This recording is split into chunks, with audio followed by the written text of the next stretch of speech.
बिस्मिल्लाहिर्रहमानिर्रहीम। Last lecture में students हमने जो है इनवेरिएंट पॉइंट्स को डिस्कस किया था बाइलिनियर ट्रांसफॉर्मेशन में, और उससे जो प्रीवियस लेक्चर था उसमें हमने डिस्कस किए थे क्रॉस रेशो, और क्रॉस रेशो के साथ उसकी कोई एक एग्जांपल डिस्कस की थी। तो आज भी क्रॉस रेशो के जो है रिलेटेड एक एग्जांपल है जिसमें हमने बाइलिनियर ट्रांसफॉर्मेशन बतानी है। बाइलिनियर ट्रांसफॉर्मेशन बतानी है जो कि जी प्लेन पर पॉइंट्स हैं, ठीक है, उनको मैप करती है डब्ल्यू प्लेन पर इन पॉइंट्स पर। वो हमने जो है ट्रांसफॉर्मेशन बतानी है। तो जो लास्ट एग्जांपल थी उनमें सिंपल हमें पॉइंट्स जो है वो फाइनाइट पॉइंट्स गिवन थे, ठीक है। फाइनाइट्स पॉइंट्स जो है वो गिवन थे, तो सिंपली हमने रेशो निकाल के तो उनको चेक आउट कर लिया था कि ये हमारी जो ट्रांसफॉर्मेशन है जो जी प्लेन पर जो पॉइंट्स है वो डब्ल्यू प्लेन पर उनको मैप करती है। लेकिन यहाँ पर इस एग्जांपल में यही ख़ास बात है कि यहाँ पर जो पॉइंट्स हैं वो हमें जो है इन्फिनिट भी हैं और फाइनाइट भी हैं। जैसे z=z1 क्या है, इन्फिनिट है, ठीक है, पॉइंट क्या है, इन्फिनिट, और z2 है एटा, और z3=0 है। इसी तरह w है वो 0 एटा और इन्फिनिटी है। तो क्रॉस रेशो को यूज़ करते हुए ऐसे पॉइंट्स के लिए हम क्या करते हैं, यानी कि कैसे सॉल्व आउट उनको किया जाता है। तो उनको सॉल्व आउट करने के लिए जो फार्मूला है क्रॉस रेशो का वो तो सिंपल है कि W1 वही यूज़ करेंगे हम, W2 minus W3 divided by W1 minus W2 W3 minus W is equal to Z minus Z1 Z2 minus Z3 divided by Z1 minus Z2 into Z3 minus Z, ठीक है। ये हमारा formula है। अब यहाँ पर देखें जो पॉइंट इन्फिनिट है, ठीक है, इन्फिनिट ये है, वो है एक तो Z1 और दूसरा है W3। अब आपने सिंपली ये करना है कि क्रॉस रेशो में वो पॉइंट जो है वो उन फैक्टर में से कॉमन कर लेने हैं, ठीक है, क्योंकि यहाँ पर पॉइंट पुट करने से हमें इन्फिनिटी मिलेगी, ठीक है। यहाँ इन्फिनिटी पुट करेंगे तो वो इस सारे ऊपर भी और नीचे वाले सभी फैक्टर्स को क्या करेगी, इन्फिनिट कर देगी। और इधर भी हम जब Z1 जब पुट करेंगे इन्फिनिटी, तो इन्फिनिटी में कुछ प्लस करें या माइनस करें वो इन्फिनिटी की इन्फिनिटी ही रहेगी। तो इसलिए हमें तो यानी कि दोनों तरफ फिर इन्फिनिटी आ जाएगी, हाँ, लेकिन हमारे पास जो ट्रांसफॉर्मेशन वो नहीं आएगी। मतलब हम तो ट्रांसफॉर्मेशन फाइंड करना चाहते हैं ना, कि जो इन पॉइंट्स को इन पॉइंट्स पर मैप करती है, वो ट्रांसफॉर्मेशन जो है फाइंड करना चाहते हैं। लेकिन यहाँ पर दोनों तरफ इन्फिनिटी आ रही है, तो जब इन्फिनिटी आ रही हो तो जिन पॉइंट्स पर इन्फिनिटी आ रही हो वो पॉइंट उन फैक्टर में से आपने कॉमन कर लेने, ठीक है। तो यहाँ पर आएगा हमारे पास W माइनस W1, और W3 पर ये इन्फिनिटी है तो W3 कॉमन कर लें, और ये आ जाएगा हमारे पास W2 divided by W3 minus ये 1 बन जाएगा।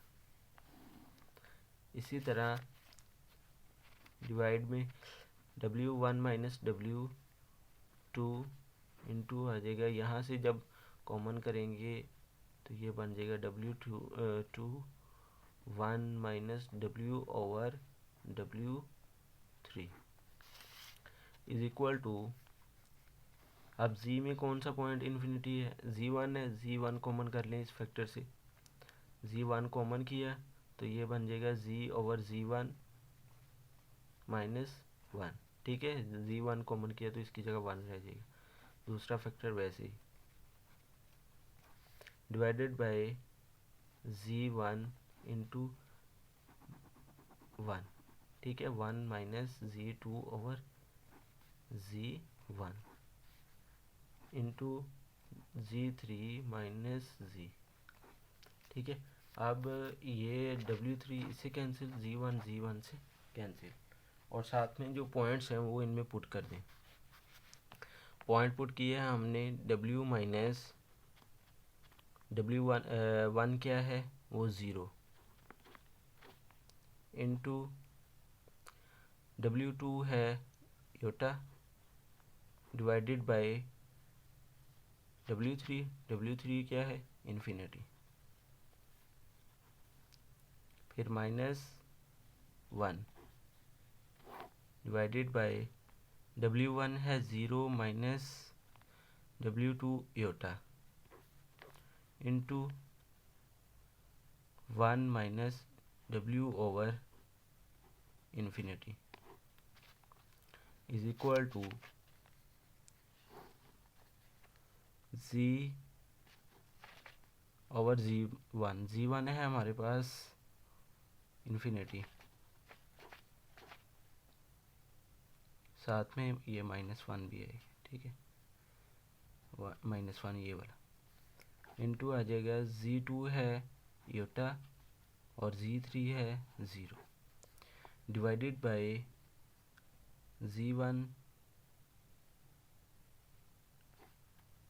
1 माइनस Z2 है iota divided by infinity into Z3 है 0 माइनस Z,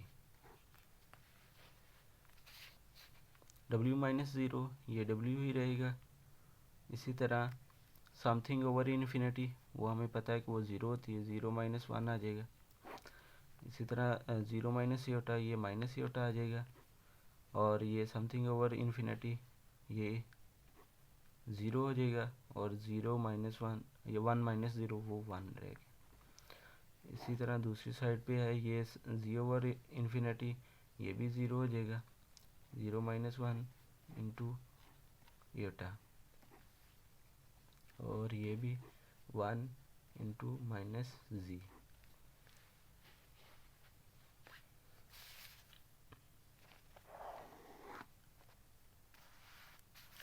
0 माइनस 1 ये -1 रह जाएगा, और -1 इससे मल्टीप्लाई होगा तो ये माइनस W बन जाएगा, डिवाइड में minus iota is equal to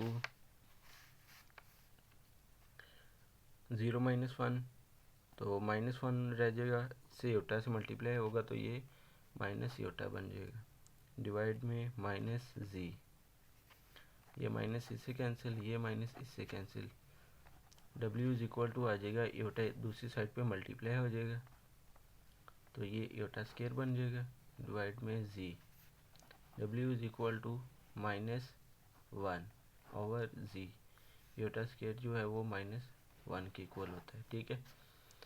ये है हमारी ट्रांसफॉर्मेशन जो Z पर जो पॉइंट्स हैं उनको मैप करती है W प्लेन पर, इस 0 पे, योटा पे और इस पॉइंट पे, ठीक है। अब हमने चेक करना है कि क्वेश्चन में है कि फाइंड द बाइलिनियर ट्रांसफॉर्मेशन। अब हमने चेक करना है कि ये जो हमने ट्रांसफॉर्मेशन फाइंड किया है ये बाइलिनियर है या नहीं। तो अगर हम बाइलिनियर फॉर्मेट में लिखना चाहें तो उसके लिए जो बाइलिनियर वाला फॉर्मेट है वो हमारे पास ये है कि AZ प्लस B डिवाइड में CZ प्लस D। अब इसको हम लिख सकते हैं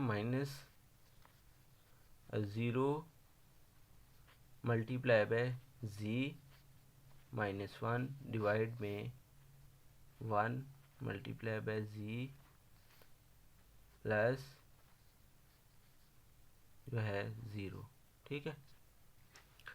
यानी कि ऊपर जो -1 है वो क्या है B फैक्टर, और Z वाला फैक्टर ऊपर नहीं है क्योंकि ऊपर है, ऊपर वाले में भी AZ है ना, AZ है ही नहीं है हमारे पास, तो हम ऐसे इसको लिख सकते हैं ना, 0 मल्टीप्लाई बाय जी। ठीक है, 0 को मल्टीप्लाई करेंगे जी से तो वो दोबारा 0 ही हो जाएगा, और 0 माइनस 1 वो -1 ही रहेगा। इसी तरह जी के साथ कुछ नहीं है तो इसका कोफिशिएंट 1 होगा, तो इसमें कुछ भी 0 प्लस कर दें तो इसमें कोई जो है फ़र्क नहीं पड़ेगा। तो यहाँ पर फिर ए की वैल्यू क्या आ गई 0, और बी की वैल्यू आएगी -1, सी की वैल्यू 1, और डी की वैल्यू 0। अब बाइलीनियर ट्रांसफॉर्मेशन होने के लिए एक कंडीशन है, और वो कंडीशन है कि A D minus C B वो नॉट इक्वल टू ज़ीरो के होना चाहिए। तो फिर हम बोलेंगे जो ट्रांसफॉर्मेशन है वो बाइलीनियर ट्रांसफॉर्मेशन है। तो इसके लिए यहाँ पर वैल्यूज इसकी पुट करें, 0 मल्टीप्लाई बाय डी की वैल्यू क्या है वो भी 0, माइनस सी की वैल्यू है 1, इसी तरह बी की वैल्यू -1। ठीक है, तो इसको चेक करते हैं हम, और ये हमारे पास आ गई माइनस और minus plus, 0 + 1 = 1 which is not equal to 0। मतलब इसका ये जो डिटर्मिनेंट कह लें या इसकी जो कंडीशन है वो नॉट इक्वल टू 0 यानी 1 आ रहा है, 1 नॉट इक्वल टू 0। तो यहाँ से इम्प्लाइज कर गया कि W = -1/g is a required bilinear transformation. ठीक है, ये ट्रांसफॉर्मेशन है, रिक्वायर्ड बाइलीनियर ट्रांसफॉर्मेशन है। नेक्स्ट है कॉम्प्लेक्स इंटीग्रेशन के रिलेटेड कुछ डेफिनेशंस हैं, बेसिक डेफिनेशन है कि लोकस ऑफ अ पॉइंट क्या होता है। Locus of a point, it is a point traced by a point moving under certain conditions.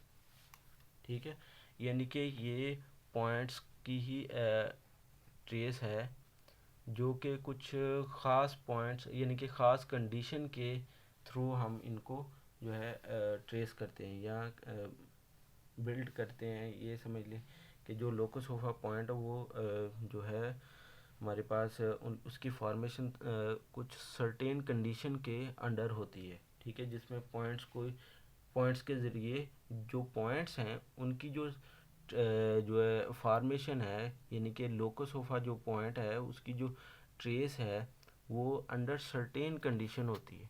ठीक है, पॉइंट्स मूव ही करते हैं लेकिन जो पॉइंट्स की मूवमेंट है वो एक सर्टेन कंडीशन के अंडर होती है। ठीक है, जैसे कि यहाँ पर हमारे पास एक पॉइंट है, और ये सिंपली हम क्लॉक ही कंसिडर करते हैं 3, 6, 9। ठीक है, आप देखें जो मिनट्स वाली जो नीडल है वो जब मूव करेगी तो यहाँ पर देखें ये ऐसे ऐसे पॉइंट जो है मूव हो गए।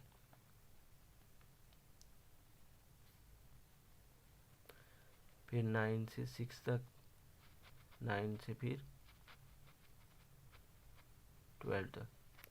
अब देखिए ये जो पॉइंट है इसका कहीं से भी आप डिस्टेंस देखें, ठीक है, कहीं से भी डिस्टेंस देखें तो वो क्या है कि फिक्स्ड है। ठीक है,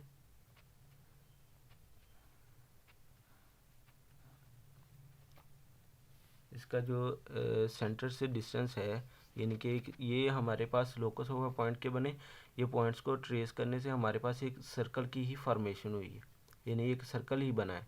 ठीक है, जिनमें आप देखें कि जो ये वाला जो पॉइंट है इसका इन पॉइंट्स के जो पॉइंट्स ट्रेस किए गए हैं एक सर्टेन कंडीशंस के थ्रू, यानी कि सर्टेन कंडीशन यहाँ पर क्या हो सकती है कि यहाँ पर इसका फिक्स डिस्टेंस है तो डिस्टेंस को हम रेडियस बोल सकते हैं। ठीक है, और रेडियस थ्रू कांस्टेंट रेडियस के थ्रू जो पॉइंट्स की ट्रेस हुई है मूवमेंट के ज़रिए एक सर्टेन कंडीशन के अंडर, वो हमें क्या है एक सर्कल दे रही है। ठीक है, जिसमें उसके सेंटर से हर पॉइंट का जो डिस्टेंस है डिस्टेंस वो सेम रहेगा। ठीक है, ये है लोकस ऑफ अ पॉइंट। इसी तरह कर्व है। कर्व क्या है कि it is the locus of a point whose coordinates can be expressed in form of a single parameters, ठीक है, इन अ सिंगल पैरामीटर। मतलब कि कोई भी लोकस ऑफ अ पॉइंट्स है, मतलब वो हमारे पास कोई दो कर्व्स हो सकते हैं या कोई लाइंस हो सकती है, किसी भी तरह के हमारे पास या लाइंस या कर्व हो सकती हैं जिसमें एक से ज़्यादा पैरामीटर्स जो है यूज़ हो रहे हों। ठीक है, जैसे यहाँ पर हमारे पास है x is equal to R cos theta, ठीक है, y is equal to R sine theta. यहाँ पर r भी पैरामीटर और थीटा भी पैरामीटर है, इधर भी r पैरामीटर और थीटा भी पैरामीटर है। अगर हम इन पैरामीटर्स को एक ही पैरामीटर्स में जो है कन्वर्ट कर दें, उस कन्वर्ट करने के अमल को जो है हम बोलते हैं कर्व। ठीक है, यानी कि वो कर्व कब बनती है कि it is a locus of point. ठीक है, यानी कि ट्रेस पॉइंट्स की ही ट्रेसमेंट होती है, यानी कि पॉइंट्स को ही ट्रेस किया जाता है, लेकिन उसमें जो कोऑर्डिनेट जो है ना, उनको कन्वर्ट कर दिया जाता है इन अ सिंगल पैरामीटर्स में। ठीक है, अब इसमें कोऑर्डिनेट्स कौन कौन कोऑर्डिनेट्स हैं, x is equal to R cos theta, ठीक है, और y is equal to R sine theta.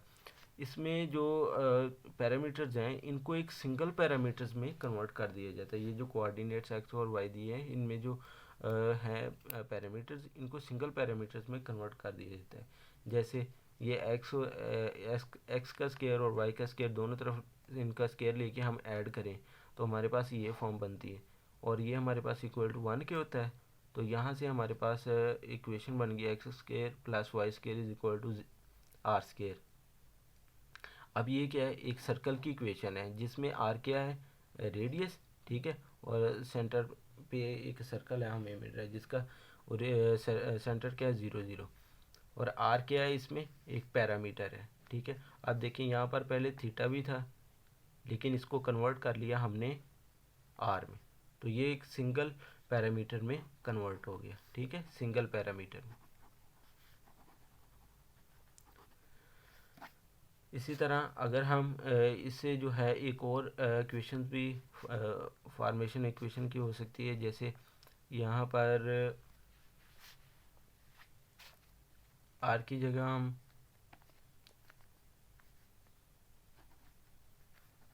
ए रख दें, ठीक है, ए कोस थीटा, और वाई की जगह हम B cos theta sine theta रख दें। ठीक है, तो ये हमारे पास एक्स ओवर ए बन जाएगा is equal to cos theta, और Y over B is equal to sine theta. अब इन दोनों साइड्स का स्केयर लेके दोनों इक्वेशन का इनको ऐड करें तो हमारे पास ये बनेगा X square over A square plus Y square over B square, ठीक है, इज इक्वल टू 1 के, जो कि एक इलिप्स